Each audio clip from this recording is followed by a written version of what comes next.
तो दोस्तों आज हम बात करेंगे एक्सरसाइज 4.4 का। तो एक्सरसाइज 4.4 बहुत ही आसान है, जिसमें हम लोग जो पहले हम सारणी के जो हम लोग मान निकालते थे, अब जैसे सारणी के मान हम लोग निकालते थे इस तरह से कि अगर हमारे पास 3 कोटि के ABCDEFGHI, हम इस तरह से जब हम कहते थे कि मान निकाले तो हम एक को रोकते थे। इसके बाद ये रो ये कॉलम डिलीट हो जाता था, तो जो है सो हम लिखते थे, फिर माइनस के चिन्ह देते थे। ये सब प्रक्रिया आपको पीछे बताया गया है।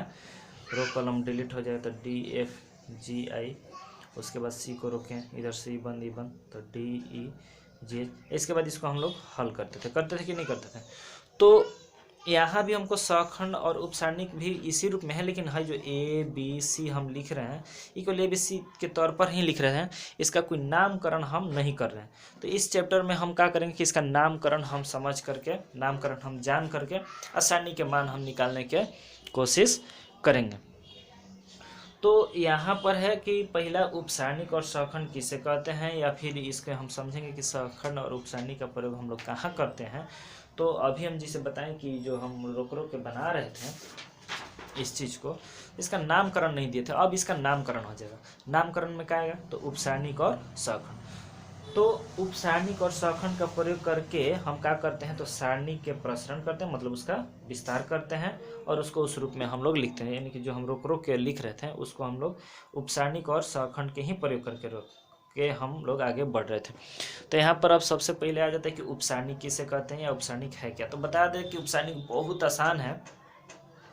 तो यहाँ करें कि अगर हमको उपसारणिक चाहिए, उपसारणिक के परिभाषा के तौर पर, कि अगर हमारे पास उपसारणिक के अवयव किस रूप में है, तो अवयव हो AIJ, मतलब आईवा पंक्ति और जेवा स्तंभ।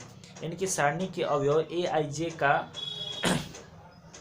उपसारणिक एक सारणिक है, जो यानी कि सुनिए, उपसारणिक भी एक सारणिक ही है। किसका, तो ए आईवा और जेवा का उपसारणिक एक सारणिक है, जो आईवी पंक्ति और जेवी स्तंभ जिसमें AIJ स्थित है उसको हटाने से प्राप्त होता है, उसको हम AIJ के उपसारणिक को, उसको हम लोग उपसारणिक बोलेंगे, और इस AIJ के उपसारणिक को MIJ से सूचित करते हैं। यानी कि सुनिए हम क्या बोल रहे हैं, यहाँ पर हम बात करते हैं कि उपसारणिक है क्या। तो जैसे हम यहाँ लिखे हैं ABCDEFGHI, ये हमारे पास समझिए तो क्या है, ये हमारे पास एक सारणिक है। तो हम कहेंगे कि इसका उपसारणिक कौन हुआ, तो हई जो है हई, ये हमारा कौन सा है, पहला रो और पहला स्तंभ, यानी कि A11 बराबर हमारा A है। तो क्या बोल रहा है, कह रहे कि AIJ का उपसारणिक एक सारणिक है जो आईवी और जेवी स्तंभ को हटाने से प्राप्त होते हैं। यानी कि जब हम इसका कहेंगे कि A11 है, यानी कि इसका हम कहेंगे उपसारणिक कौन है, A का उपसारणिक कौन है, तो कह रहे कि इसका आईवा पंक्ति और जेवा स्तंभ क्या कर दीजिए, हटा दीजिए। तो जो मिला, यानी कि A11 यानी कि A का उपसारणिक हमारा कौन सा हुआ, तो हाई रो हाई कॉलम डिलीट कर दीजिए, तो क्या बच जाता है EFHI। ये हमारा A11 यानी कि A का उपसारणिक हुआ। साफ साफ कह रहा है कि उपसारणिक एक सारणिक है जो आईवी पंक्ति और जेवा स्तंभ जिसमें AIJ है, मतलब जौन जिसका हमको निकालना है, जिसे यहाँ पर हमको किसका निकालना था, यहाँ पर हमको A11 का निकालना था। तो जिसका निकालना है उसको हटा देंगे, यानी कि जिसको निकालना है उसका पंक्ति और स्तंभ उसको हटाएंगे, हम AI को नहीं हटाएंगे। जो आईवा जेवा है उस आईवी पंक्ति और जेवी स्तंभ हटाएंगे। किसका, तो किसका हटाएंगे हम, तो AIJ का, यानी कि जिसका निकालना होगा उपसारणिक। अभी हम बोले ना कि A का उपसारणिक निकालना है, तो इसका पंक्ति और इसका स्तंभ हटा दीजिए, और जो मिला वो हमारा क्या हो गया, उपसारणिक। हम इस उपसारणिक को हम कैसे सूचित करेंगे, तो M11 से। अब उसी तरह से अगर हम मान लीजिए कि हम B की बात करते हैं, तो B का उपसारणिक को हम और क्या बोल सकते हैं, ऐसे तो है A पहला पंक्ति दूसरा स्तंभ, तो हम ये भी बोल सकते हैं कि B का उपसारणिक मतलब A12 का उपसारणिक। A12 का उपसारणिक को हम लोग किस चीज़ से सूचित करेंगे, तो 1 2 से। तो इसका कौन होगा, तो इसका उपसर्निक निकालना है तो इधर से रो, इधर से स्तंभ और इधर से पंक्ति बंद हो जाएगा। तो हमको कब बंद होगा, दिखाई देगा इधर से ही बंद इधर से ही बंद, तो हमको दिखाई देगा DFGI, ई इसका हो जाएगा कुछ उपसर्निक। तो कुछ इसी तरह से हमारा उपसर्निक निकलता है। तो सबसे पहले हम बात करेंगे 2 गुने 2 कोटि का भी और 3 गुने 3 कोटि का भी। तो सारणी के अवयव AIJ का उपसर्निक का एक सारणी है जो आईवी और जेवी स्तंभ को हटा देंगे, किसका, जिसका निकालेंगे उसका, जिसका उपसर्निक निकालेंगे उसका पंक्ति और उसका स्तंभ हटा देंगे, जो मिलेगा वो हमारा उपसर्निक होगा और उसको हम MIJ से सूचित करेंगे। तो सबसे पहले हम यहाँ पर 2 गुने 2 कोटि के हम निकालने के कोशिश करेंगे। कितना, 2 गुने 2 कोटि। तो 2 गुने 2 कोटि के उपसर्निक देखिए कितना आसान है। यहाँ पर अगर आप ध्यान से देखें 2 गुने 2 कोटि के, तो 2 गुने 2 कोटि के सारणी का उपसर्निक निकालना हो तो मान लीजिए कि हमारा है निकालना चाहे किसका उपसर्निक, A का उपसर्निक, किसका, A का उपसर्निक। तो A का उपसर्निक अगर हम इसका नाम अगर हम अवयव के नाम देते ही हो जाएगा A11, यहाँ हो जाएगा A12, यहाँ 21, यहाँ पर 22। तो हमारा A का उपसर्निक का मतलब हुआ कि हम किसका उपसर्निक निकाल रहे हैं, A11 का उपसर्निक निकाल रहे हैं और A11 का उपसर्निक को सूचित करेंगे A11 से। क्या बोले कि जिसका उपसर्निक निकालना होगा उसका रो और कॉलम बंद कर देंगे, तो A का उपसर्निक निकालना है। याद रखिए A का उपसर्निक को हम क्या बोलेंगे, A11 का उपसर्निक सूचित करेंगे M1 से। इसका कौन होगा, तो जिसका निकालना है उसका रो और कॉलम, मतलब आईवी पंक्ति और जेवा स्तंभ। पहले का रो होता है, दूसरा का कॉलम होता है, तो आई हो गया पंक्ति और जे हो गया स्तंभ। तो डिलीट करेंगे, क्या दिखाई दिया, D, तो D हो जाएगा A11 का। उसी तरह से यहाँ वाले यानी कि A12 का निकालें, A12 का निकालें या फिर किसका निकालें, B का।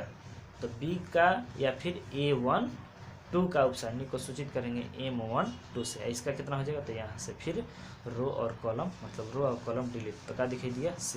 ये हो जाएगा हमारा कुछ A12 या फिर B का उपसर्निक। उसी तरह से हम C के भी निकालें, तो C के उपसर्निक का होगा तो C भी जाएंगे, रो और कॉलम हम बंद करेंगे, जो दिखाई दिया उसका उपसर्निक। उसी तरह से हम D भी जाएंगे, D मतलब हम चलेंगे 2 के पास इसके, तो इसका जो होगा हमारे पास फिर यहाँ से जो जाते हैं D के पास, तो D के रो और D के कॉलम बंद, तो क्या दिखाई दिया, A। तो हम कह सकते हैं कि D का उपसर्निक क्या हुआ, A। तो इसी तरह से अगर हम मान लीजिए यहाँ 2 4 6 2 है, तो हम इसका बात करेंगे कि A11 का उपसर्निक कौन है, तो A11 यहाँ पर है, तो यहाँ से हम हाई बंद कर देंगे। तो A11 का उपसर्निक हमारा जो होगा क्या हो जाएगा, यहाँ से हाई रो कॉलम 1 तो 2। उसी तरह से हम बात करेंगे कि A12 के उपसर्निक कौन होगा, तो A12 यहाँ वाला है, तो यहाँ से रो और कॉलम बंद, का दिखाई दिया 6। उसी तरह से कहेंगे कि A21 का उपसर्निक कौन है, तो है दूसरा रो और पहला कॉलम बंद करके, तो बंद करने के बाद क्या दिखाई दिया 4, तो 4 हो जाएगा। उसी तरह से A22 का उपसर्निक कौन होगा, तो यहाँ से रो और यहाँ से कॉलम बंद, तो इसका क्या दिखाई दे रहा है 2। तो इस तरह से हम जो है निकालेंगे। तो ये रही बात कि 2 गुने 2 कोटि। अब 3 गुने 3 कोटि पर विचार कर लेते हैं। तो 3 गुने 3 कोटि के अवयव के उपसर्निक भी उसी तरह से है। आपको 2 गुने 2 कोटि के बनाने आता भी है, तो हम क्या बोले हैं कि जिसका निकालना होगा वही हम रोकेंगे। तो यहाँ पर हम बात करें 3 गुने 3 कोटि की, आपको पता होगा कि यहाँ पर होगा A11 A12 A13 A21 A22 A23 A31 A32 और A33, ठीक है। तो जब हम यहाँ से बात करते हैं तो हम जो यहाँ पर लिखे हुए हैं, तो आपको बता दें कि A11 के अगर हम पहले का निकाल दें कि इसका उपसर्निक क्या होगा, तो इसका उपसर्निक हम यहाँ पर A11 दिए हैं। तो A11 का उपसर्निक को हम लोग बोल सकते हैं कि मान A1 तो इसका अवयव हुआ, लेकिन इस अवयव को सूचित करेंगे कितना से, A11 से। इसका उपसर्निक क्या होगा, तो हम यहाँ जिसका निकालना है उसी के पास जाएंगे और वहाँ से रो और कॉलम बंद कर देंगे। तो क्या दिखाई दिया, B2 B3 C2 C3। और बाकी प्रोसेस आपको पता है कि इसमें गुना किया जाता है और इसमें क्या किया जाता है, गुना किया जाता है। तो ये हो जाएगा A11, यानी कि A1 का या फिर A11 का उपसर्निक सूचित करेंगे M11 से। उसी तरह से हम चलेंगे किसका, इसका A2 का। A2 का मतलब A12 का।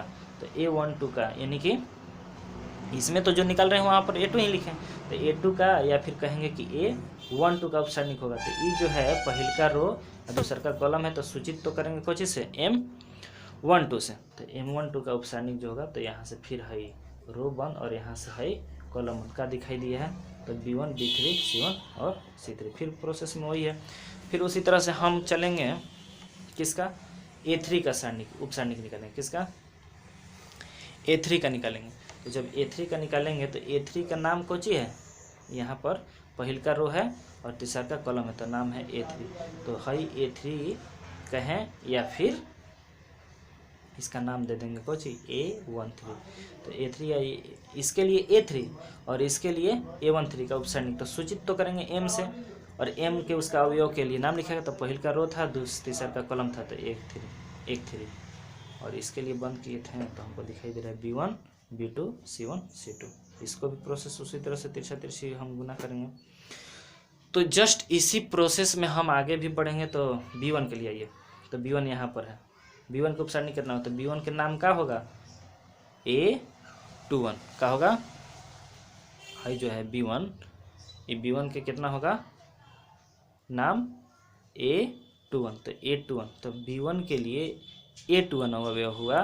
तो इसीलिए 21 का उपसारणिक को हम कोचिले सूचित करेंगे M21 से। तो M21 के पास चलिएगा तो यहाँ से आपको है रो 1 और है कॉलम 1 जो दिखाई दे, यानी कि A2 A3 C2 C3 A2 A3 C2 C3।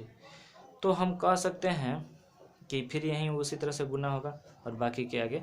तो हम यहाँ पर प्रोसेस में यही कह सकते हैं कि जो जिसका उपसारणिक हमको निकालना होगा उसके पास चलेंगे और वहाँ से रो और वहाँ से कॉलम हम बंद कर देंगे। एग्जाम्पल के तौर पर आपको बता दें कि जितना है, यानी कि हमारे पास B1 B2 B3 C1 C2 C3 जिसका भी हमको उपसारणिक निकालना होगा हम इसी तौर पर निकालेंगे। तो आपको उसी तरह से B1 B2 B3 का भी निकाला हुआ है और यहाँ पर आपका C1 C2 C3 का भी निकाला हुआ है। इसका एक एग्जांपल हम देखते हैं कि आपको अगर कोशिश करते हैं, जिससे हम मान लीजिए कि हम यहाँ 3 गुने 3 कोटि के लिए दे देते हैं 2 5 7। इसका हम कहेंगे कि A31 का आपका निकालिए उप सारणिक निकालिए। तो हम बात करेंगे कि A31 का उपसारणिक को हम सूचित करेंगे कोची से M31 से, ठीक है। M31 से निकाल करके तो हम कहाँ जाएंगे A31 के पास। तो A31 का मतलब तीसरा रो, तो पहला रो दूसरा रो तीसरा रो अब पहला कॉलम, तो पहला कॉलम है, यानी कि यहाँ पर जाएंगे और यहाँ पर जाने के बाद A31 के उपसारणिक हो गए M31, उसके पास जाएंगे और वहाँ से रो कॉलम रो बंद और है कॉलम बंद। तो क्या दिखाई दिया 5 7 3 4। इसको हल कर देंगे 5 के 20 माइनस 21 यानी कि -1 हुआ। उसी तरह से अगर हम बात करेंगे A22 का निकालिए तो A22 का उपसारणिक हमारा कौन होगा, A22 का उपसारणिक हमारा हो जाएगा M22 और 22 हमारा कौन है, हाई है माने दूसरा रो दूसरा कॉलम दूसरा रो दूसरा कॉलम है। तो यहाँ से है रो बंद, यहाँ से कॉलम बंद। तो जब है रो बंद हो जाएगा कॉलम बंद हो जाएगा तो हमको क्या दिखाई देगा 2 7 2 4 यानी 4 दूनी के 8 फिर 7 दूनी के 14 सॉरी 8 घट गया तो माइनस हो गया। तो इसी तरह से हम बाकी के भी उपसारणिक हम निकाले। तो दोस्तों अगर हम यहाँ पर उपसारणिक की बात करने के बाद देखें तो एक चीज़ और आ जाता है, क्या आ जाता है, तो सखंड कहा जाता है सखंड। तो सखंड इसका जस्ट थोड़ा सा आगे प्रोसेस के रूप में जाता है। क्या जाता है तो इतना बता देते हैं कि आपको सखंड निकालने के लिए उपसारणिक निकालना ही पड़ेगा। सखंड निकालने के लिए क्या निकालना पड़ेगा, उपसारणिक आपको निकालना ही पड़ेगा, तभी आपको आगे बनाना होगा। तो जैसे देखिए इसका एक केवल प्रोसेस होता है, सूत्र होता है का, तो उपसारणिक के अवयव AIJ जो रहेगा उसका तो सखंड को हम कोची ले सूचित करेंगे AIJ से, लेकिन सूत्र पर बैठता है सूत्र होता है AIJ मतलब कोची सखंड के सूत्र कोची तो -1 के पावर I + J × MIJ। तो देखिए MIJ कोची है, MIJ आपका क्या है उप सारणिक। आइए आपका 2 गुने 2 कोटि के लिए भी चलेगा और 3 गुने 3 कोटि के लिए भी चलेगा। तो जिस तरह से 2 गुने 2 कोटि के लिए लेके चलना होगा उसी तरह से 3 गुने 3 कोटि के लिए भी लेके चलना होगा। लेकिन आपको 2 गुने 2 कोटि में भी उपसारणिक निकालने के लिए बताए हैं अभी, और 3 गुने 3 कोटि के में भी हम बताए हैं। तो यहाँ केवल आई जे -1 के पावर +1 आई प्लस जे हो जाता है। बाकी उपसारणिक से हम लोग क्या करते हैं गुना, तो 1 2 गुने 2 कोटि के लिए हम बताए हैं। बाकी 3 गुने 3 कोटि के भी इसी तरह से बनेगा। तो देखिए मान लीजिए हमारे पास 2 गुने 2 कोटि के हमारे पास एक अवयव है, इस उपसारणिक है ABCD। और कहा जाए कि इसका सभी अवयव के आप क्या निकालिए, सहखंड निकालिए। तो देखिए थोड़ा सा हम बोल रहे हैं कि यहाँ पर A11 होता है, यहाँ पर A12, यहाँ 21 और यहाँ पर 22 होता है। ठीक है, तो अगर हम यहाँ पर देखते हैं कि ए का निकालना है, अब हमको सहखंड का निकालना है, उपसारणिक नहीं निकालना है, सहखंड निकालना है। लेकिन सहखंड को निकालने के लिए आपको क्या चाहिए, उपसारणिक की आवश्यकता पड़ेगी। सहखंड निकालने के लिए आपको उपसारणिक जरूरी पड़ेगी। तो आपको ध्यान में दे दें कि हमको कहेंगे ना कि इसका सहखंड निकालिए, क्या निकालिए, ए का सहखंड निकालिए। तो ए का सहखंड को सूचित, ए का सहखंड कहें या फिर इसका नाम, अवयव के नाम का होगा तो A11, एड्रेस उसका हुआ A11। तो ए इसके लिए एक ए, या फिर इसका नामकरण के लिए A11 के सहखंड कौन होगा, तो सहखंड को कौन सूचित करते हैं, बड़ा ए आई जैसे। तो यहाँ 1 1 है ना, तो इसलिए ए या A11 का सहखंड हो गया बड़ा A11 का। सूत्र होता है तो देखिए -1 के पावर आई प्लस जे। तो आई कितना है, हाई हो गया आई हो गया जे, तो 1 + 1 M11। यहाँ भी जब आई जे है और यहाँ भी आई जे, तो यहाँ 1 1, तो यहाँ भी 1 1, हाई जो रहता है ना यही हमारा क्या होता है, आई जे होता है। तो अब देखिए -1 के पावर कितना हो गया 2, हाई को चाहिए M11 के मतलब उपसारणिक। तो उपसारणिक कैसे निकालेंगे, तो 1 1 यानी कि पहल का रो और पहल का कॉलम भी जा करके उसको डिलीट कर देंगे। तो हाई हो गया यहाँ से पहल का रो और पहल का कॉलम। उपसारणिक में क्या किया जाता है, बंद किया जाता है। तो क्या दिखाई दे रहा है हमको, डी दिखाई दे रहा है, तो हम डी लिखेंगे। तो इसका टोटली सोल्यूशन हम जब डी लिखें तो सोल्यूशन देखिए -2 है, सॉरी 2 है, तो माइनस के स्क्वायर प्लस हो जाएगा, अब इंटू डी, तो डी ही होगा। उसी तरह से हम बात करेंगे किसका सहखंड निकालिए, बी के। तो बी के नाम, बी का एड्रेस कौची होगा, बी का एड्रेस होगा A12। तो बी इसको हम बोलेंगे बी या काची ए, इसका एड्रेस के तौर पर होगा A12। तो बी का सहखंड निकालिए चाहे ए, इसके लिए सुनिए ध्यान से, बी का सहखंड निकालिए या इसके लिए A12 का सहखंड निकालिए। तो A12 का सहखंड क्या हो जाएगा, तो बड़ा A12। बोले ना कि सहखंड को हम लोग कुछ सूचित करते हैं बड़ा ए से। तो यहाँ पर हो जाएगा बी या A12 का सहखंड कितना हो जाएगा A12। सूत्र वही पर चलेगा काची, तो -1 के पावर 1, यहाँ आई की जगह पर 1 है, जे की जगह पर 2 है, फिर एम आई की जगह पर 1 है, जे की जगह पर 2 है। इसका हो जाएगा 3 और 1 2 है ना, यानी कि पहल का रो दूसर का कॉलम। तो पहल का रो है और दूसर का कॉलम, तो है बी आएगा ना। अब उपसारणिक है, तो उपसारणिक में क्या किया जाता है कि जिसका निकालना होता है उसी के पास जा करके रो और कॉलम बंद कर दिया जाता है। तो क्या दिखाई दिया, सी। तो हमारे यहाँ पर हो गया सी, चूँकि ये 3 है, ये माइनस में है, तो माइनस के पावर 3, तो ये माइनस में ही आएगा, तो ये हो जाएगा -c। यानी कि आपको बता दें कि सहखंड जब निकल जाता है तो उपसारणिक जब निकल जाएगा, क्या उपसारणिक जब निकल जाएगा तो आपको सहखंड निकालना होगा। और सहखंड निकालने के लिए सूत्र इस तरह पर हम चुपचाप रख देंगे। उसी तरह से यहाँ आगे बढ़िए तो हम कहेंगे सी का सहखंड निकालिए, सी मतलब इसका सहखंड निकालिए। तो सी यहाँ पर है, तो सी के सहखंड निकालने से पहले आपको इसका उपसारणिक भी निकालना होगा। तो बनाते ही हम लोग चलते हैं।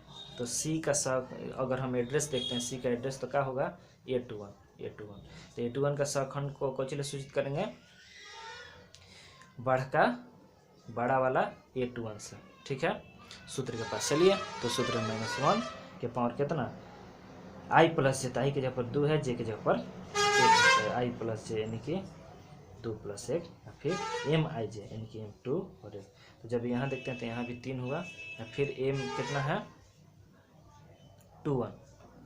तो 21 का मतलब होता है दूसरा रो और पहल का कॉलम, दूसरा रो पहल का कॉलम, यानी कि सी के पास जाने के बाद क्या बोले, तो उपसारणिक में क्या किया जाता है, तो जिसके पास जाया जाता है वहाँ जाने के बाद हम उसको रो को और उसका कॉलम को बंद कर देते हैं। जो दिखाई दे वो हमारा उपसारणिक होता है, इसका उपसारणिक क्या हुआ बी।